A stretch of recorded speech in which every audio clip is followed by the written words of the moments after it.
All right, guys, today I have this Dreo fan heater. I'm gonna show you really quick how to use it. So as you can see, the settings to turn it on, turn it down, set the timer are here on the heater in itself, but it did also come with a remote with the same functions available. You see this little red guy right here on the heater, that just shows that the power outlet has reached electricity and it is ready to go. So we're gonna just simply power it on. It does have 3 different settings. The first one is going to be a high, which is going to be just 1,000 watts. And then you can crank it up to the second, and that's gonna be 1,300 watts. And then the third and final setting is gonna be 1,500. This also does have a power heat option, and that is just gonna be this little sun.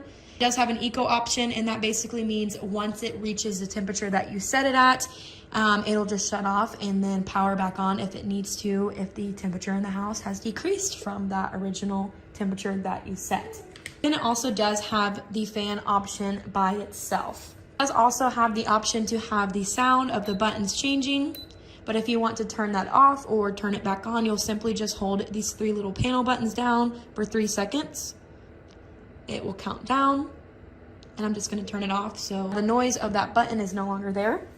This also does have an auto off timer, so when the heater is on, you can touch this little clock right here to set how long you want it to be used for, and it goes up to 12 hours. Once it reaches that time, it'll automatically shut itself off. And then if you want to cancel it, just press the clock twice and it will go back to 0 hours, and that just means it will not have a timer on it.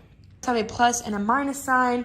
The plus obviously allows the temperature to go up, and then the minus allows it to go down.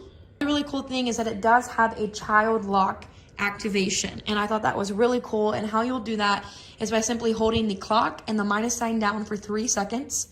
It'll show you the countdown and then show you that it is locked, and you cannot change anything when that is there. So just to take it off, you'll do the same exact thing, and it'll do the countdown as well, and then turn it off and you're back to normal use.